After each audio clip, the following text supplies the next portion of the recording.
tentang kawasan kehakiman serta peraturan perundang lain yang bersangkutan. Mengadili 1. Menyatakan perlawanan advokat terdakwa Yakut Khalil Homas tersebut tidak diterima. 2. Memerintahkan penuntut umum untuk melanjutkan pemeriksaan perkara nomor 42 Pisus TPK /2006 PN Jakarta Pusat atas nama terdakwa Yakut Khalil Homas. 3. Menangguhkan biaya perkara sampai dengan putusan akhir. Demikian diputuskan dalam musyawarah majelis hakim pengadilan tindak pidana korupsi pada Pengadilan Negeri Jakarta Pusat pada hari Rabu tanggal 26 Agustus 2026 oleh kami Nika Desantiani SHMH sebagai Hakim Ketua, Adek Muhardi SH, dan Dr. Sigit Herman Binaji SHMH, Hakim Advokat masing-masing sebagai Hakim Anggota yang diucapkan dalam sidang terbuka untuk umum pada hari Kamis tanggal 27 Agustus 2026 oleh Hakim Ketua dengan didampingi para Hakim Anggota tersebut, dibantu oleh Puji Sumartono SHMH Panitia Pengganti pada Pengadilan Negeri Jakarta Pusat, dihadiri oleh penuntut umum pada Bursa Efek Indonesia memberikan sanksi kepada 106 perusahaan tercatat atau emiten yang belum menyampaikan laporan keuangan interim hingga 31 Juli 2026. Bursa Efek Indonesia menegaskan akan terus menegakkan aturan bagi perusahaan tercatat yang belum menyampaikan laporan keuangan interim.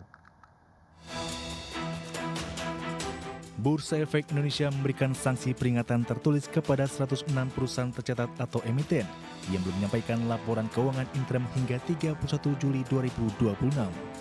Berdasarkan keterbukaan informasi, Bursa Efek Indonesia menyampaikan akan terus memonitor dan menegakkan aturan bagi perusahaan tercatat yang belum menyampaikan laporan keuangan interim.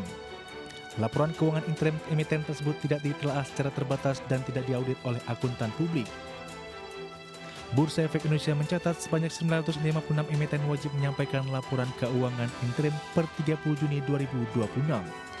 Sementara itu, sebanyak 6 emiten dinyatakan berbeda tahun buku, serta 50 efek dan emiten tidak wajib laporan keuangan interim per 30 Juni 2026. Dari jumlah tersebut, terdapat 106 emiten yang belum menyampaikan laporan keuangan hingga Jumat 31 Juli 2026. Sebanyak 53 emiten akan menyampaikan laporan keuangan interim per 30 Juni 2026 yang ditelah secara terbatas oleh akuntan publik, dan 40 perusahaan tercatat akan menyampaikan laporan keuangan per 30 Juni 2026 yang diaudit oleh akuntan publik. Adapun ratusan emiten yang belum melakukan penyampaian laporan keuangan interim per 30 Juni 2026 bergerak di sejumlah bidang usaha mulai dari makanan, minuman, properti, energi, media, dan lain-lain. Berbagai sumber untuk ID Action. Inflasi Amerika Serikat tercatat tetap tinggi pada Juli 2026 menunjukkan tekanan harga yang masih sulit mereda dan berpotensi memperumit perdebatan The Fed mengenai arah suku bunga. Berdasarkan data Departemen Perdagangan Amerika Serikat, Personal Consumption Expenditures Price Index naik 3,7% secara tahunan pada Juli lalu. Inflasi Amerika Serikat tetap tinggi pada Juli 2026, menunjukkan tekanan harga masih sulit mereda dan berpotensi memperumit perdebatan Federal Reserve mengenai arah suku bunga. Berdasarkan data Bureau of Economic Analysis Departemen Perdagangan yang dirilis Rabu, Personal Consumption Expenditure Price Index naik 3,7% secara tahunan pada Juli. Angka tersebut sama dengan pertumbuhan pada Juni dan lebih tinggi dari perkiraan ekonomi dalam jejak pendapat Reuters sebesar 3,6%. Dengan demikian, inflasi PC masih berada di atas target The Fed sebesar 2% selama 65 bulan berturut-turut. Secara bulanan, indeks PCE meningkat 0,2% pada Juli, berbalik dari penurunan 0,1% pada Juni. Penurunan pada Juni sebelumnya merupakan kontraksi bulanan terlemah sejak April 2020. Inflasi PCE sebelumnya melonjak hingga 4,1% pada Mei, yang tertinggi dalam 3 tahun, setelah Perang Amerika Serikat-Israel melawan Iran pada akhir Februari, mendorong harga energi dan mengganggu sekitar 1/5 pasokan minyak global. 6 bulan setelah konflik tersebut dimulai, situasi belum sepenuhnya terselesaikan. Namun intensitas serangan telah menurun dan harga minyak serta tekanan inflasi yang ditimbulkan telah turun dari level tertinggi pada pertengahan musim semi. Berbagai sumber untuk ID Action. Terima kasih Anda masih bergabung sama kami. Pemirsa, PT Cisarua Mountain Dairy Tbk menyetujui pembagian dividen interim tahun buku 2026 sebesar Rp100 per saham. Ya, total nilai dividen yang dilokasikan emiten berkode CMRY ini mencapai Rp793,46 miliar. PT Cisarua Mountain Dairy Tbk membagikan dividen interim tahun buku 2026 kepada para pemegang sahamnya. Berdasarkan hasil keputusan rapat umum pemegang saham tahunan pada Rabu 26 Agustus 2026, perseroan sepakat membagikan dividen Rp100 per saham.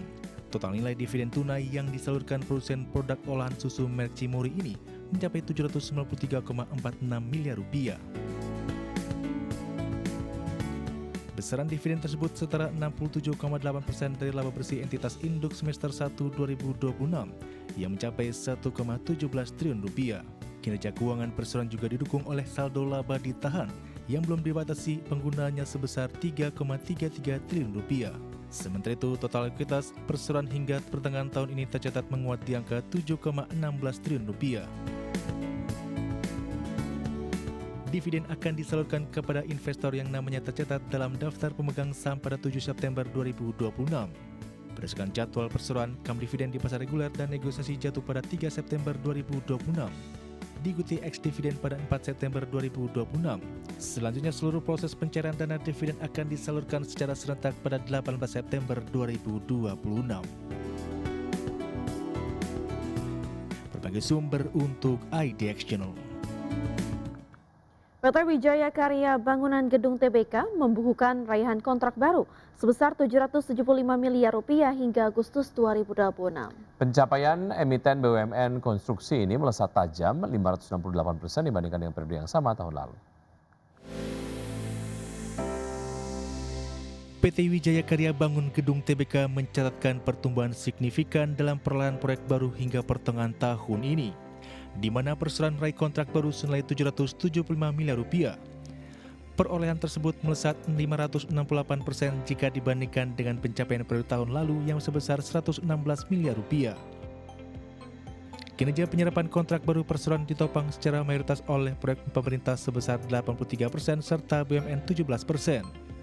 Berdasarkan tipologi proyek, fasilitas publik menjadi penyumbang terbesar yakni 63% dan residensial 37%.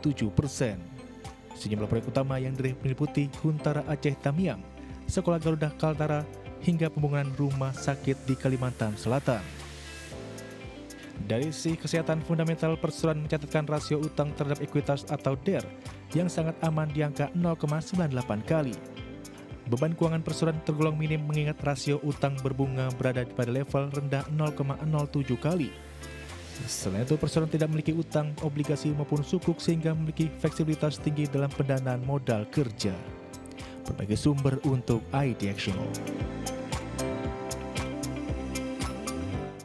Ya, PT Wintermar Offshore Marine TBK menerbitkan jaminan perusahaan senilai $12 juta untuk memfasilitasi kredit entitas anak usahanya. Ya, langkah emiten berkode WINS ini bertujuan mendukung refinancing kapal dan modal kerja. PT Wintermar Offshore Marine TBK resmi memberikan jaminan perusahaan untuk memperkuat pendanaan entitas anaknya. Berdasarkan keterbukaan informasinya, penjaminan kredit senilai $12 juta ini ditujukan kepada PT Bank Shinhan Indonesia. Transaksi tersebut menjadi syarat utama dalam penyaluran fasilitas kredit kepada anak usahanya yakni PT Wintermar. Corporate Secretary Wintermar Nelly Layanto menjelaskan bahwa penjaminan tersebut digunakan untuk pembiayaan kembali atau refinancing armada kapal perseroan. Selain memperkuat struktur pendanaan armada, pinjaman dari Bank Shinhan Indonesia ini juga dialokasikan untuk memenuhi kebutuhan modal kerja. Langkah ini diambil guna menjaga kelancaran operasional perseroan di sektor pendukung migas lepas pantai. Merujuk pada ketentuan pasal 6 ayat 1 huruf E PUJK 42 tahun 2020, transaksi jaminan keperbankan ini tidak memerlukan penilaian independen dari KJPP.